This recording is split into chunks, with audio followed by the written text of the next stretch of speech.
All that stuff's easy for you to say. When you change for the better. When I change for the worse! Hello everybody, my name is Shibiblue. Now, can we agree on one thing? Disney is in a really bad place right now. Everybody who is anybody is calling 2023 Disney's worst year, and honestly, they're not wrong about that.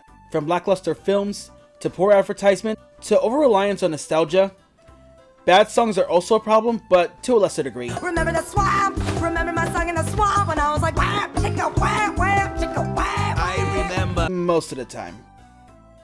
So let's talk about why Disney has been disappointing their fans for the past year, or years, depending on how critical you are of Disney right now, and why they need to change going forward if you don't want to repeat the same mistakes they made in 2024.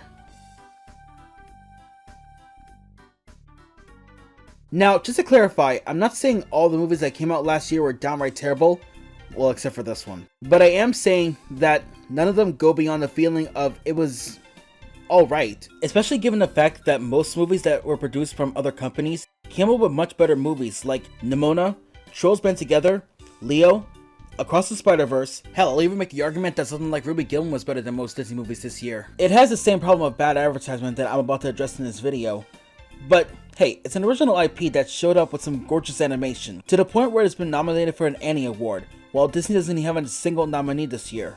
It's disappointing because it really feels like Disney isn't putting the same amount of care or innovation into their animations, and instead choosing to just go by what feels like the status quo, while other studios are pushing the limits of what animation can do, creating beautiful and breathtaking animations with great stories to tell.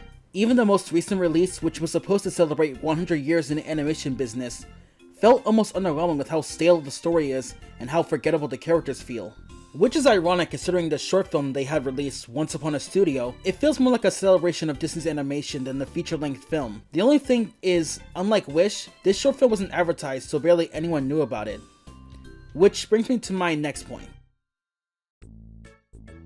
Disney has had a real problem advertising their animated properties lately, which really goes to show that Disney thinks that their animations are the product that needs the least amount of attention, unless it can be shown at a certain time like Wish. But even then, you can't compare to something like The Marvels or The Little Mermaid remake and say that it's all a fair standard. A lot of times I don't get how they don't see that their solution to their declining empire is also the problem. They make drawbacks on their advertisement, but by doing so only hurt their chances at the box office, and in their competition with other animated studios. Granted, this problem is not exclusively with Disney, but it is the most noticeable with them. Now Disney is becoming more afraid to put their faith into original properties so they can get the recognition that they need to flourish, and over-rely on properties that already brought them success.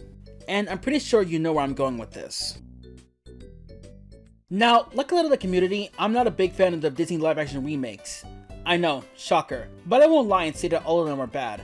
Some are good, some take away too much, some don't add enough, and some are decent until a certain point. Remember the swamp? But they really are the greatest showcase of how much Disney is relying on nostalgia to keep them afloat. The most anticipated movie coming out from them this year is a sequel to a movie that really didn't need one in my opinion, as well as 3 others coming next year.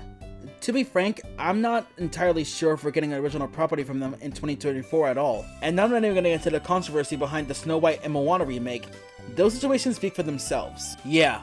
But apparently their biggest problem is the fact that Steamboat Willie just became public domain. I think that's everything to cover, right? And this is the thanks I get. Oh, right. Alright, I'll spare your ears and make this fast. Okay, so this is a minor problem, so this section won't be as long as the others. Some Disney songs... Some of the songs that have come out of Disney have been... You know what? No. I'm not gonna be nice about this one. They suck. They straight up suck. Some of the songs in the Little Mermaid remake are decent enough recreations. But my god, did they butcher poor unfortunate souls! And some of the new songs aren't that great either. Wild Uncharted, I honestly can't tell if it sounds wrong because the actor's out of breath or he just can't sing. And I don't think I need to even point out why this sounds terrible. Remember the swamp? But that all comes from a movie with an already established soundtrack. What about one where the soundtrack is new and possibly AI generated? The songs from Wish are a pretty divisive topic. Some love these songs, and others send apology letters to Lin-Manuel Miranda. All of these songs being pop songs isn't necessarily a bad thing.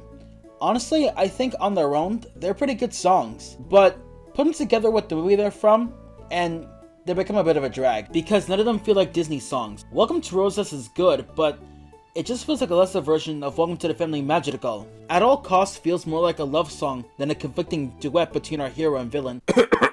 This Wish has to be the worst I Want song I ever heard, because it sounds less like a longing desire and more like a whiny kid crying about the toy she didn't get. I honestly do enjoy hearing I'm a Star, but it really does show that the writers were desperately trying to find rhymes for all these songs. Well, seeing as we had one of the worst I Want songs in the movie, it only makes sense to have one of the worst villain songs in this movie too. This Is the Thanks I Get has become infamous for all its repetitive lines and its lack of intimidation, despite being a villain song. Knowing what I know now, it's just a disappointing conclusion to the already lackluster soundtrack. It acts like it's a major assemble song, and it would be if I actually cared about any of these characters. But going back to what I was saying before, all of these songs are decent enough, but none of them have a thematic feel to them.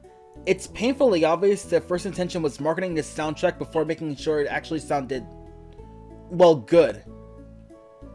Huh. I guess I had a bit more to say than I thought. 2023 was a terrible year for Disney, and if they don't want to keep taking L after L after L after L, it's time to make some changes. Otherwise, they're gonna keep falling behind, and their empire is gonna keep falling apart, until there's nothing left except the grave that Walt Disney is currently rolling around in, and all the broken wishes of all their fans. Thank you all so much for watching. If you like my video, please give it a like and subscribe. And I hope I'll see you next time. Until then, bowing out.